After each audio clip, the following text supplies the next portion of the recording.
Good evening. Tonight's story is about mud, and about what can be done with it if you are patient. It takes place in a high valley in what is now central Mexico, mostly in the 14 and 1500s. There is nothing in it you need to hold on to. Names will pass, and dates, and you may let them all go by.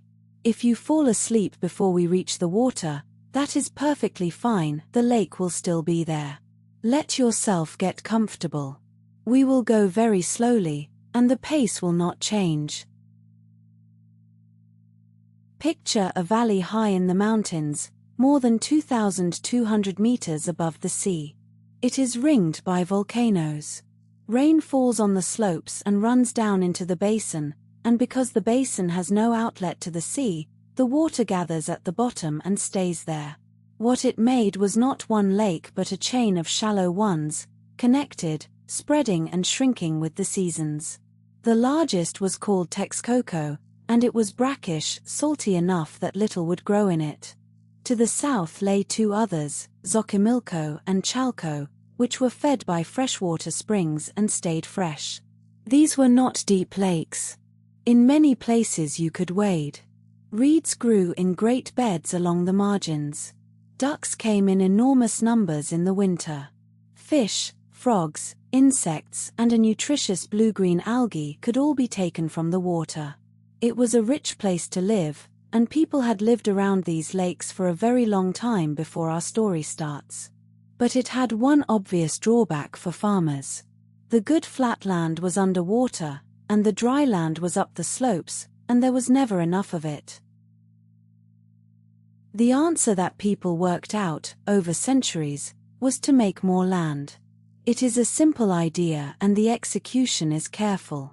In the shallow freshwater areas, you begin by staking out a long rectangle in the water, driving posts into the lake bed and weaving branches between them to make a low fence on all four sides.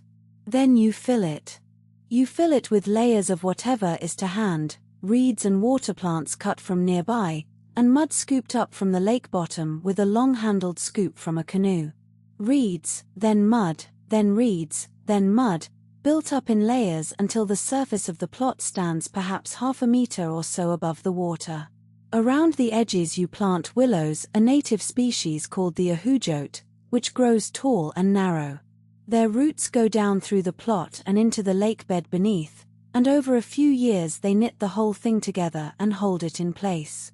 The result is a long narrow field, typically several meters wide and up to 100 meters long, surrounded on all sides by water. These are called chinampas. Here is a small correction that is worth making early.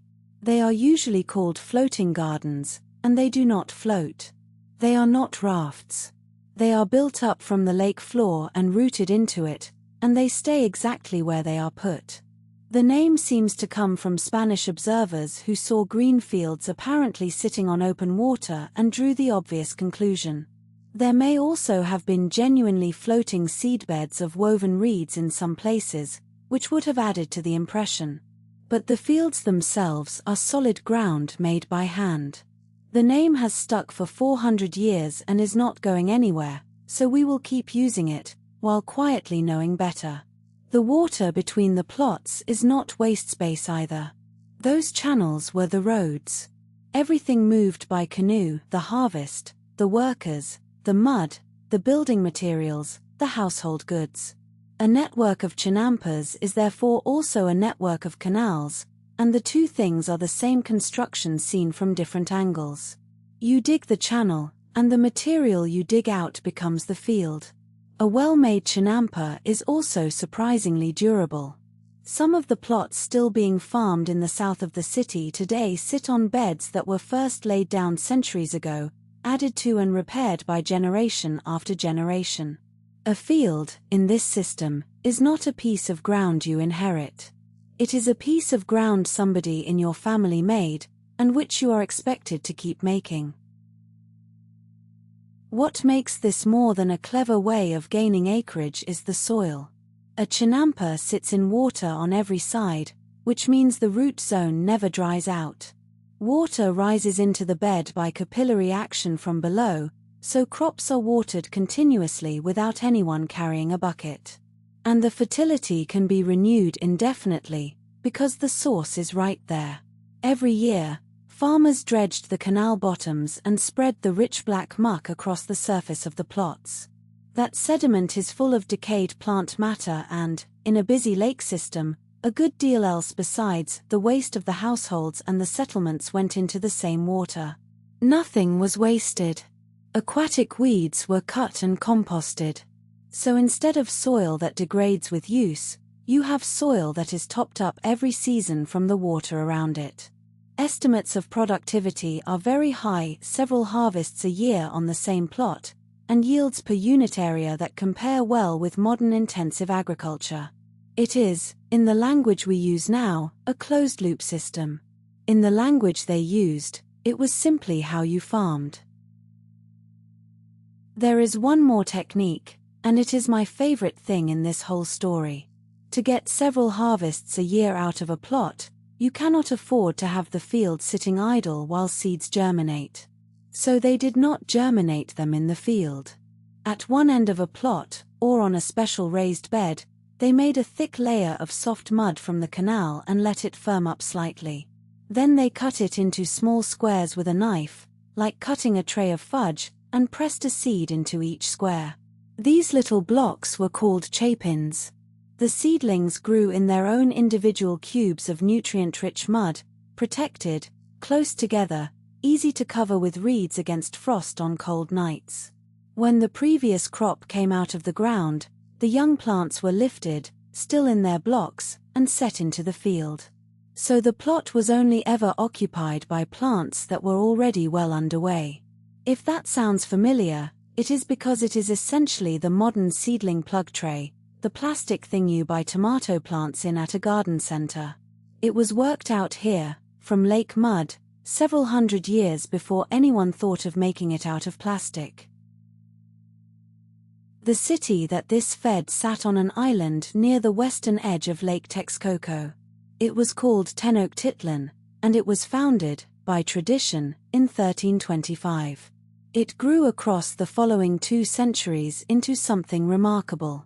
Estimates of its population vary, and honestly the sources are not good enough to be confident. Figures between about 150,000 and 300,000 are all defended by serious scholars. Even the lower end would make it one of the largest cities anywhere in the world at that time, larger than any city in Europe except perhaps Constantinople or Paris. It was laid out on a grid, cut through by canals, with causeways running out across the water to the mainland in 3 directions. Those causeways carried bridges that could be lifted. Fresh drinking water was brought in from a spring on the mainland at Chapultepec by an aqueduct with 2 channels, so that one could be cleaned while the other was in use.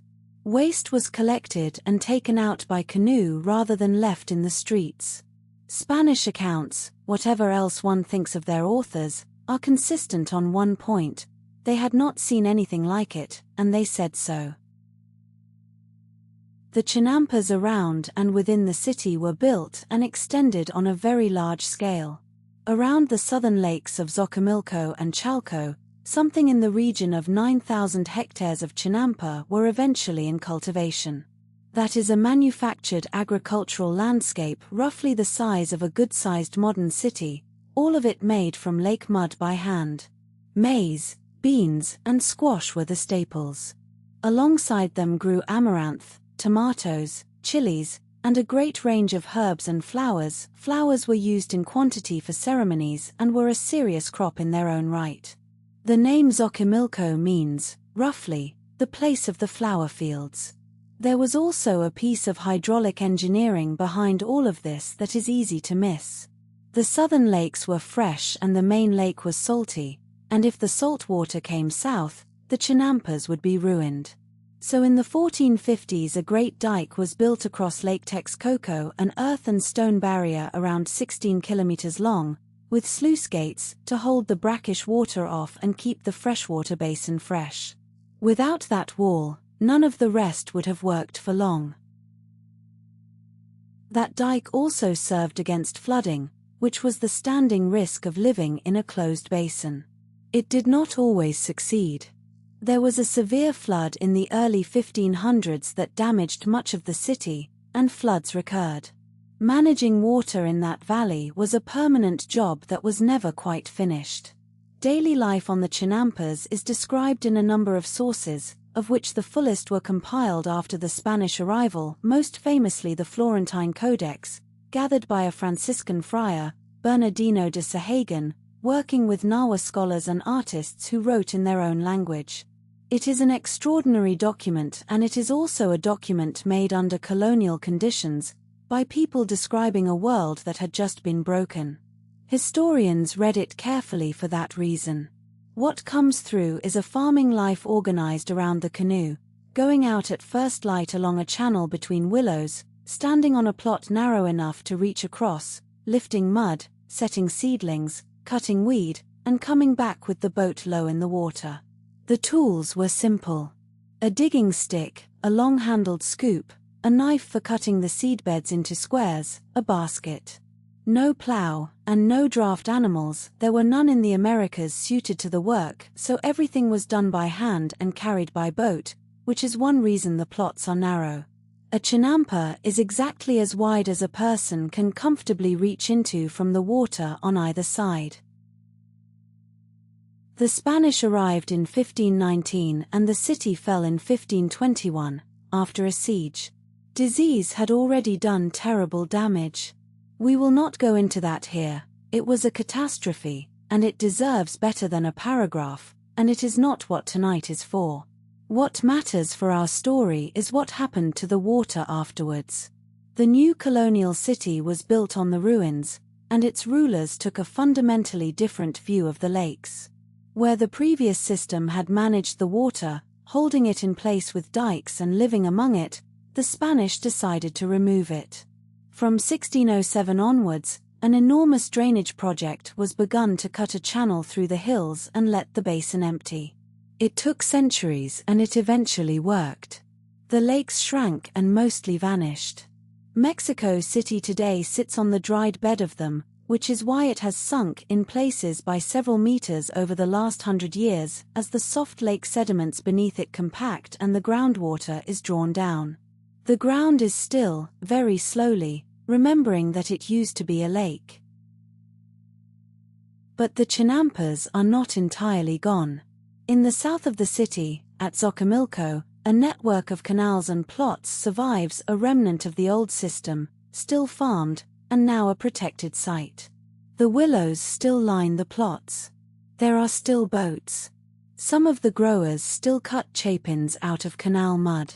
Agricultural researchers have taken an interest in recent decades, because a system that produces very high yields without imported fertilizer, on soil that improves rather than degrades, is not a museum piece. It is a set of ideas that we could use. The area is under pressure from the city pressing in around it and from changes in water quality, and its future is genuinely uncertain. It survives partly because people have chosen to keep working it. If you were out there early in the morning, before the boats, you would find the water very flat between the plots, and mist over it, and the willows standing in two long rows going away from you. On either side, half a meter above the surface, a field. Under it, the lake. Under that, mud that somebody's family lifted, one scoop at a time, 500 years ago. So we will leave it there, on the still water at Xochimilco, with the mist not yet lifted and nobody out on the canals. The willows are holding the fields in place, as they have been doing quietly for centuries, without being asked. There is nothing to do and nowhere to be. Let the last few words drift off across the water. Sleep well. Sleepy history, true stories, told slowly.